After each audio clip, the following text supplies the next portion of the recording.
हुए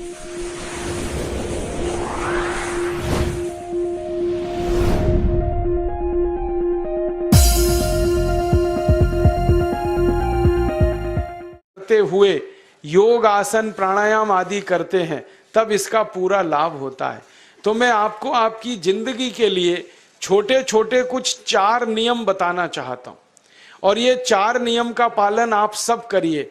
मैं आपको विनम्रतापूर्वक लेकिन विश्वास से कहता हूं कि ये 4 नियम का जो भी पालन करेगा जिंदगी में बीमारी और रोग उसको कभी आएंगे नहीं।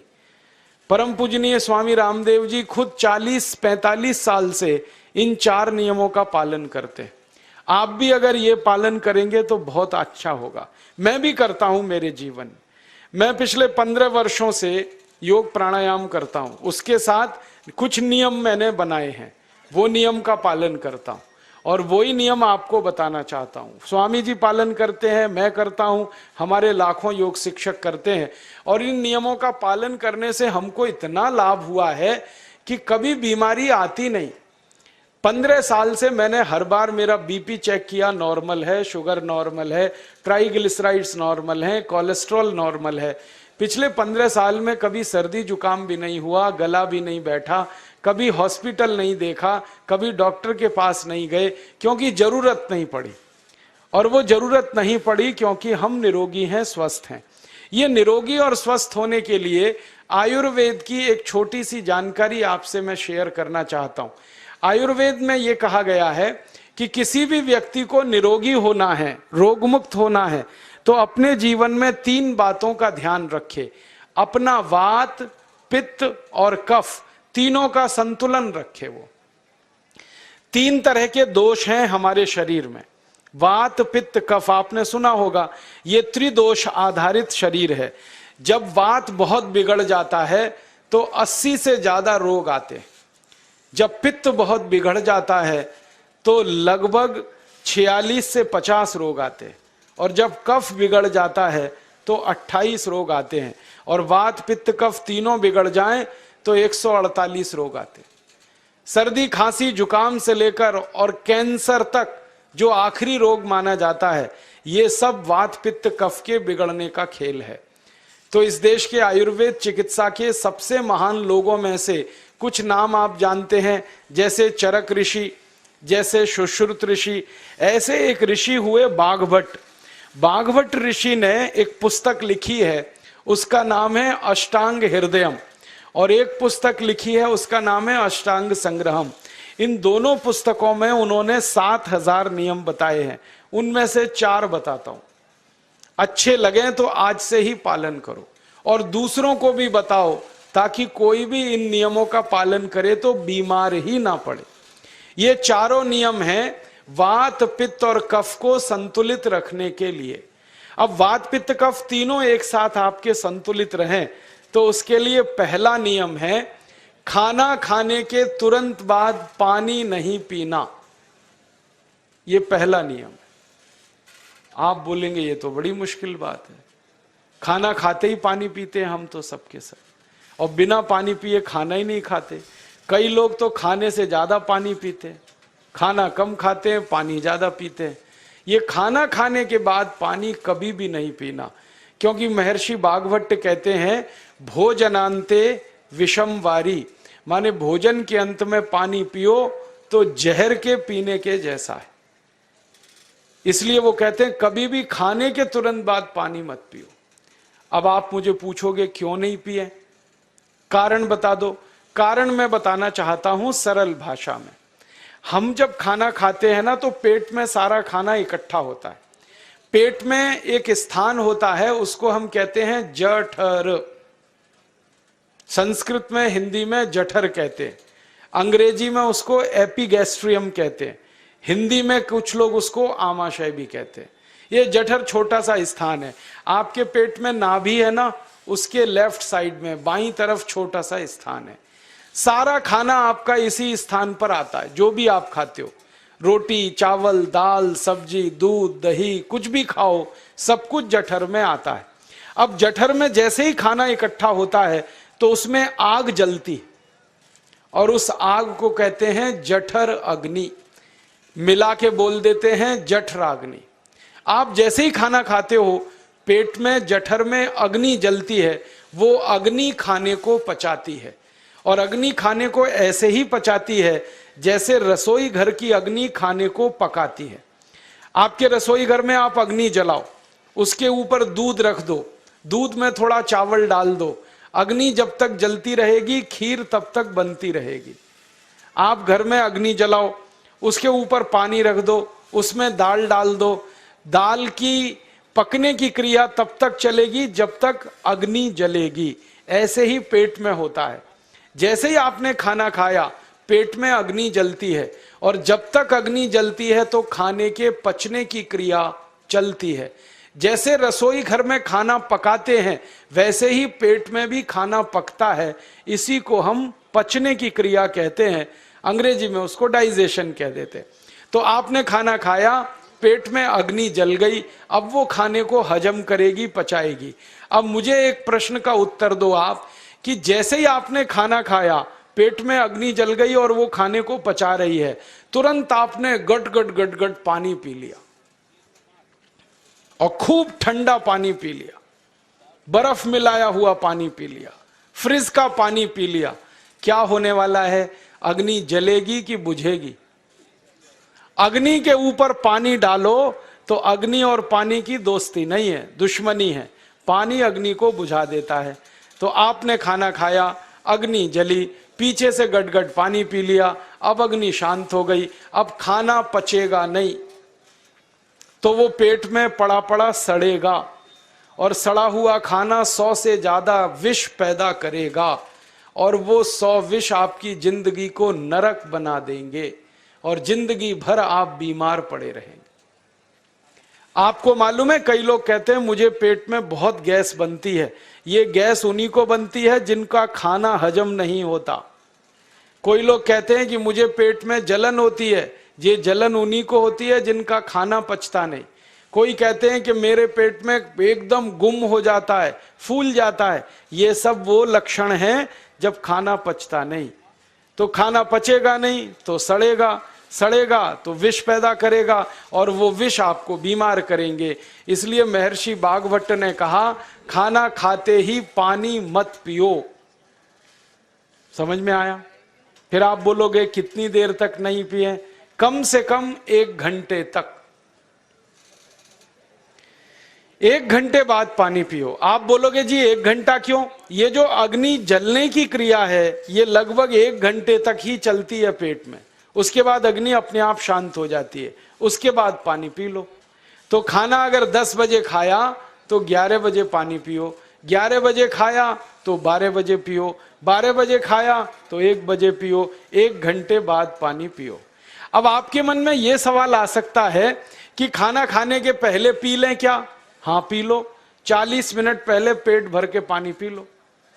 10 बजे खाना खाना है, 9:20 पे खूब पानी पी लो, जितना पी सकते हो। 11 बजे खाना खाना है, 10:20 पे पी लो, खूब पानी पी लो, 40 मिनट पहले। आप और एक सवाल पूछ सकते हो कि अच्छा ठीक है, खाने के बाद पानी तो नहीं पिएंगे, कुछ और पी सकते हैं क्या पानी को छोड़कर? तो उसके लिए बागभट्ट जी कहते हैं कि खाने के तुरंत बाद अगर पीना है तो दही की लस्सी पियो, मट्ठा।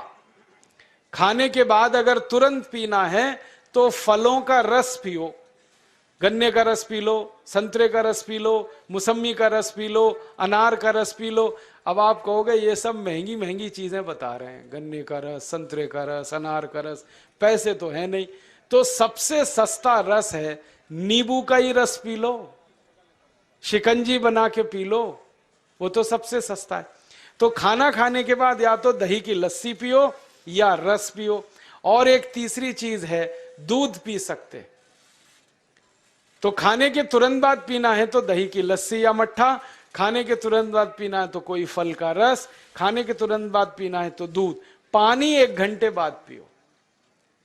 और अगर एक बात ध्यान रखो तो अच्छा है कि सवेरे खाना खाते हैं, जिसको हम ब्रेकफास्ट कहते हैं, नाश्ता, तो फलों का रस पीना अच्छा, दोपहर को खाना खाएं तो लस्सी और मट्ठा पीना अच्छा, और रात का खाना खाएं तो दूध पीना अच्छा। जो लोग इस नियम का पालन कर सकते हैं, जिंदगी में कभी भी 80 रोग उनको नहीं हो सकते। वात पित्त कफ तीनों ही इस एक छोटे से नियम से संतुलित रहते हैं। तो ये पहला नियम मैंने आपसे कहा। दूसरा नियम एक और है, और वो नियम ये है कि पानी कभी भी पियो, घूट घूट भर के पियो। जैसे गरम चाय पीते हैं, गरम कॉफी पीते हैं, गरम दूध पीते हैं, एक एक घूट भर के, एक एक सिप करके, ऐसे ही पानी पीने की आदत डालो। ये मुंह में एक बार गिलास लगा लिया, गटागट उसको खाली कर दिया, ये तरीका गड़बड़ है। एक घूट पानी, 2 घूट पानी एक बार में उतना ही पियो। आप बोलोगे ये क्या चक्कर है?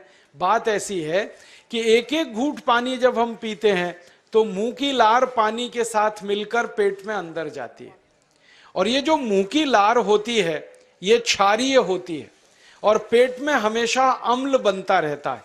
तो एक घूट पानी पिया, मुंह की लार इसके साथ अंदर गई, 2 घूट पिया और ज्यादा गई, बार बार लार अंदर जाएगी तो क्षार पदार्थ पेट के अम्ल के साथ मिलेगा। पेट में अम्ल बनता है, मुंह में लार क्षारीय होती है।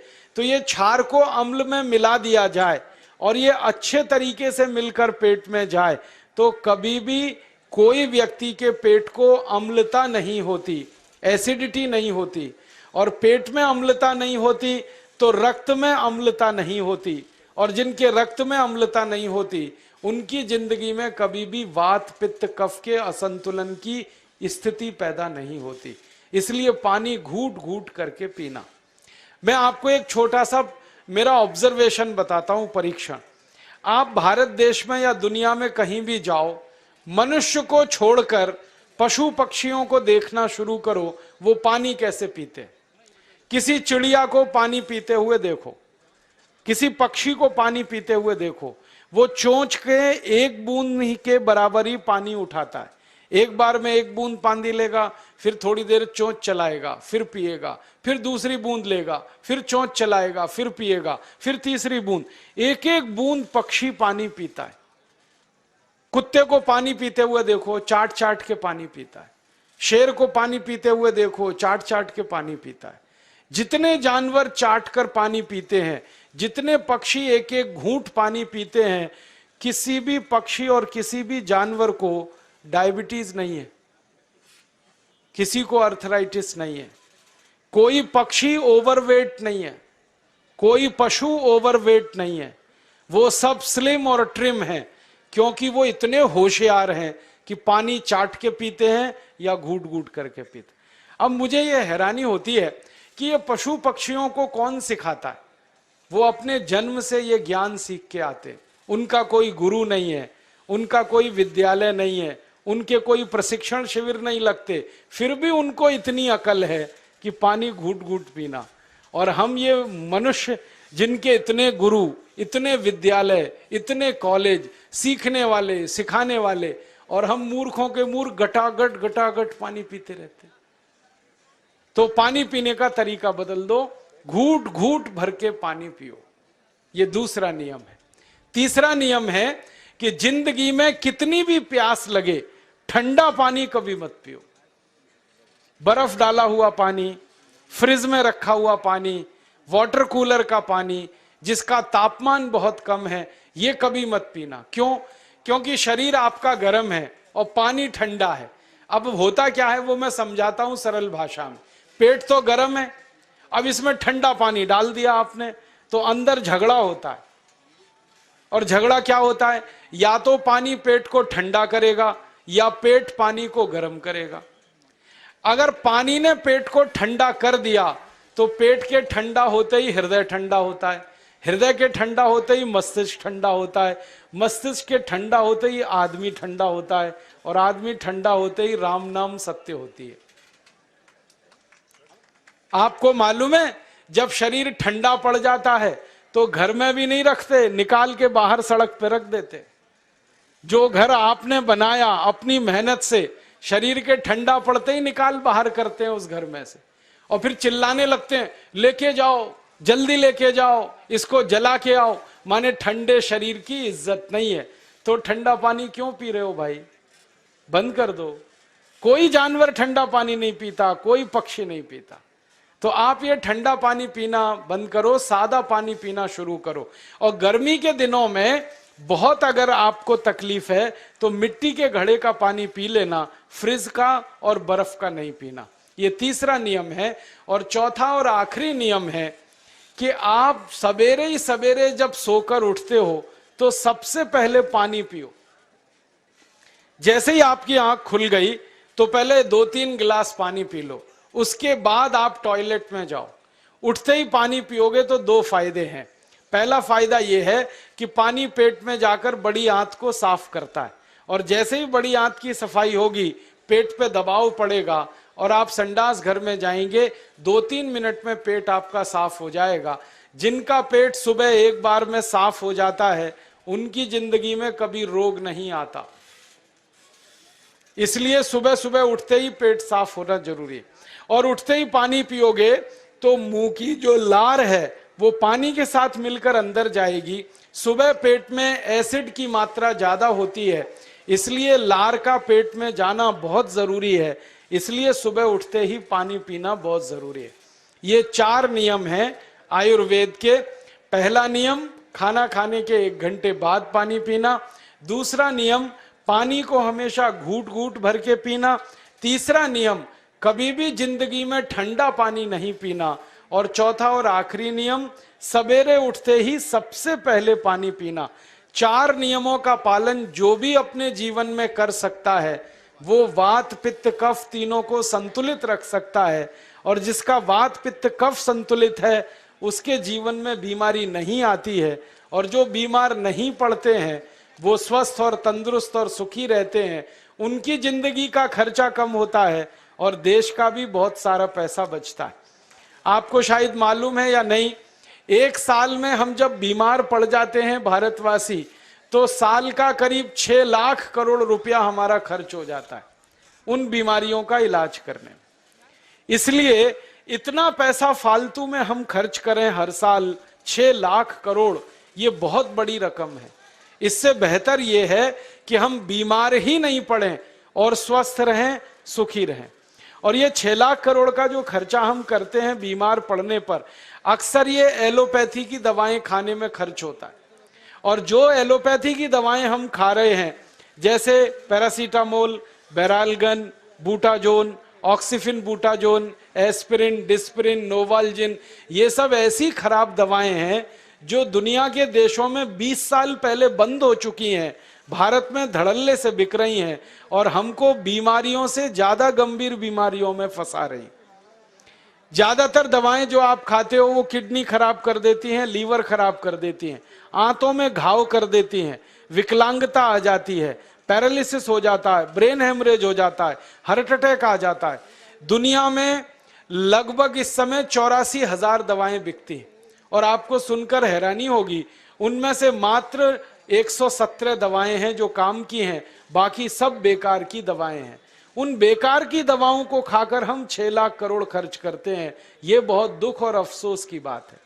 और ये 6 लाख करोड़ का खर्चा समाज के वो लोग करते हैं जिनको जिंदगी में हर समय अपना आर्थिक स्थिति को देख के चलना पड़ता है, जिनकी आमदनी बहुत नहीं है, जिनके घर में आमदनी के बहुत ज्यादा साधन नहीं है, उनको ये पैसा खर्च करना पड़ता है। तो कई बार क्या होता है, किसी का घर बिक जाता है, किसी का खेत बिक जाता है, किसी के घर के गहने गिरवी रख जाते हैं, किसी को कर्ज लेना पड़ जाता है, किसी को कर्ज लेकर दोबारा कर्ज लेना पड़ जाता है। मैंने इस हिंदुस्तान में पिछले 15 साल के प्रवास में देखा कि गांव-गांव के गरीब किसान कर्ज ले लेकर ये महंगी दवाएं खाकर इलाज करते हैं, डॉक्टरों को पैसा देते हैं, दवा कंपनियों को देते हैं, और वो पैसा फिर इस देश में से दूसरे देश में चला जाता है, क्योंकि अक्सर ये दवाएं बनाने वाली कंपनियां विदेशी होती हैं। तो हम 6 लाख करोड़ खर्च करें अपने खून पसीने की कमाई का, उससे अच्छा ये है बीमार ही ना पड़े, दवा खाने की जरूरत ही ना पड़े, तो हम सुखी रहें, स्वस्थ रहें। तो योग प्राणायाम करें, 4 नियमों का जीवन में पालन करें, बहुत आसान है आपके लिए।